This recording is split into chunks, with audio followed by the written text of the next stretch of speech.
The UDL guidelines that I chose were part of engagement. They were checkpoint 7.1, 7.2, and 7.3.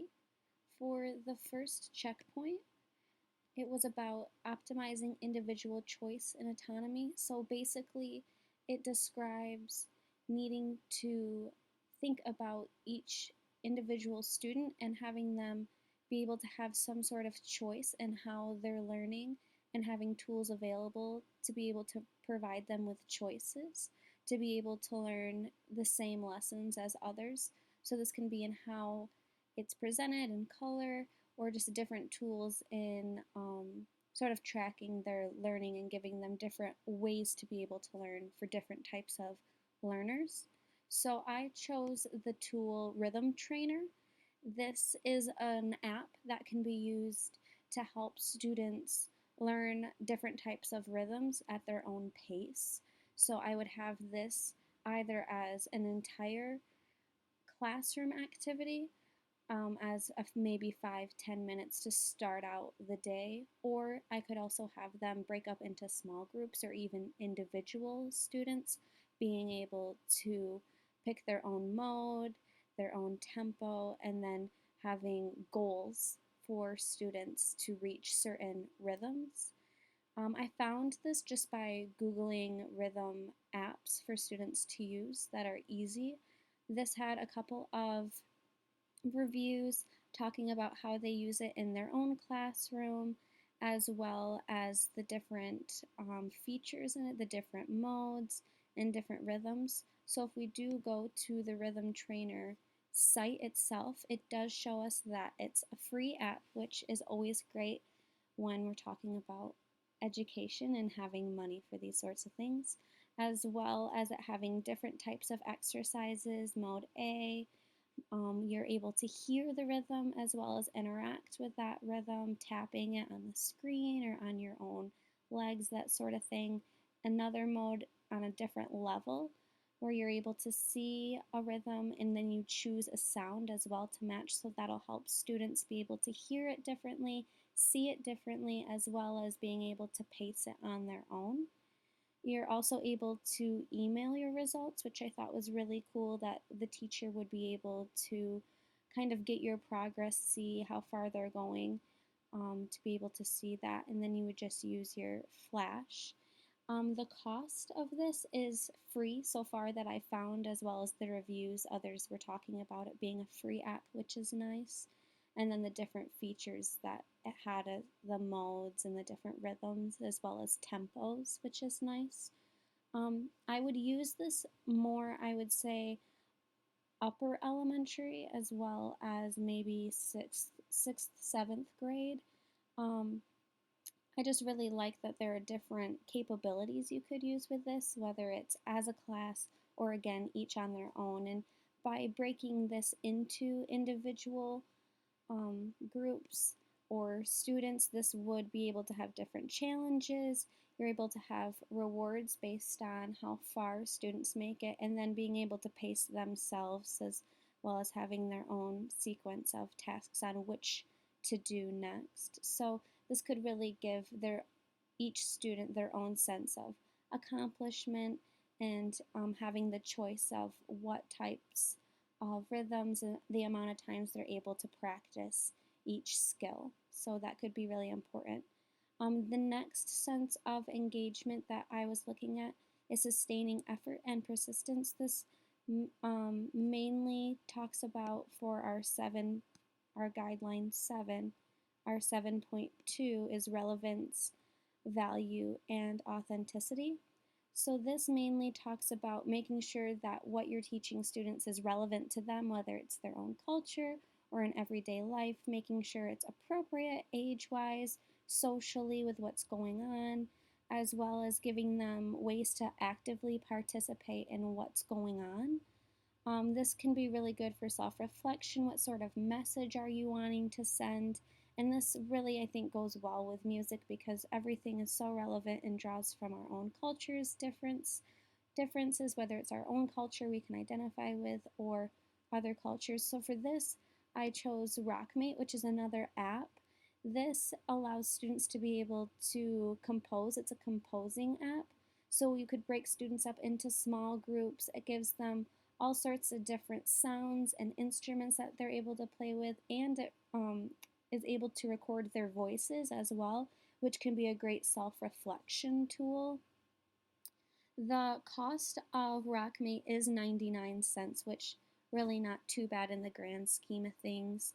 A lot of features include the just types of recording capabilities as well as the instruments, the way you're able to use those instruments, having chords, chord progressions that loop. Again, the voice recording is really nice, so you're able to hear students as well as hear the sounds that the instruments are making as well. A lot of the reviews that I was able to see, 3 out of 6 out of 5, so pretty good reviews, and I liked that others were using this as a teaching tool as well, which is pretty cool. I would use this more middle school, maybe even lower high school, depending on the student's level of comfortability, that sort of thing. But I think that this is nice because it gives students freedom to create a song, and what's more relevant in music than being able to create something yourself, something you're able to identify with. It can send any sort of message that they want, as long as it's school appropriate, of course. And you're also able to kind of self reflect and have others hear your own production. It could be an end of semester, end of year sort of project, working on it throughout the whole term. But this really gives a lot of opportunities for students to make things relevant, authentic to their own self, and having value in what music is able to do. The next guideline that is part of the UDL 7 engagement would be 7.3, minimizing threats and distractions. So for this, it's mainly creating a safe environment for all sorts of students, having consistency, having routines, having a space that students know what's going on, they know what to count on. You're not overstimulating them, you're not giving them too much to think about or be engaged with, but it does help everyone be able to, at this similar sort of level, be able to engage with what's going on, not having distractions, reducing threats that they might be anxious about, and giving them things they know they can count on. For that, I just came up with a simple timer for an app, and this can be used in a lot of different ways for students.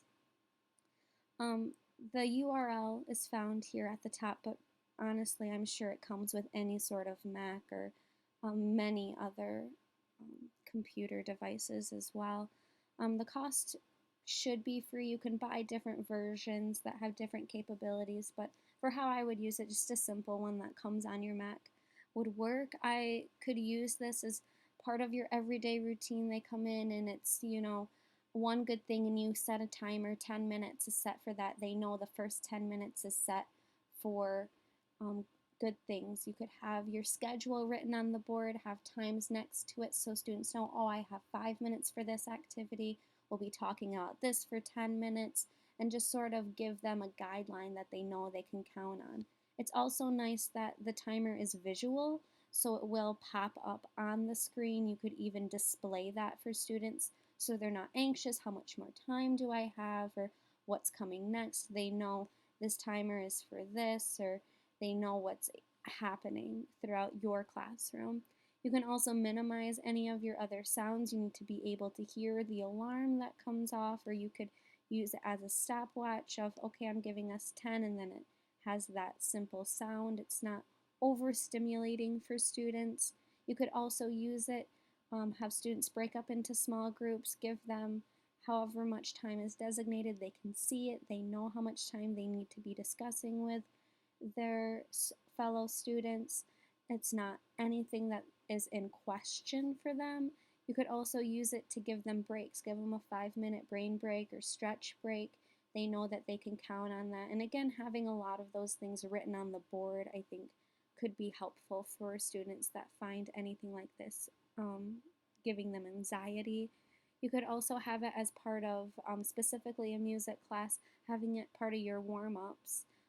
We're using 5 minutes for physical stretches. We're going to do scales for 5 minutes and have alarms set for each, or timers set for each thing, and they know, oh, this is done now, we're moving on to the next thing. The main thing that I really liked about this this tool is that it can be used in a lot of different ways. It's free, and it also is a visual app as well as an RL. You can hear the timer go off, or if you're nervous about it, you can see it as well. So just even this simple timer can really help create a class routine, have something that students know they can count on, they know they can look at the board, see the alarm. It also isn't overwhelming for them, and it's not a threat, it's just visible for them. So those were all of the apps that I found for our Guideline 7 recruiting interest.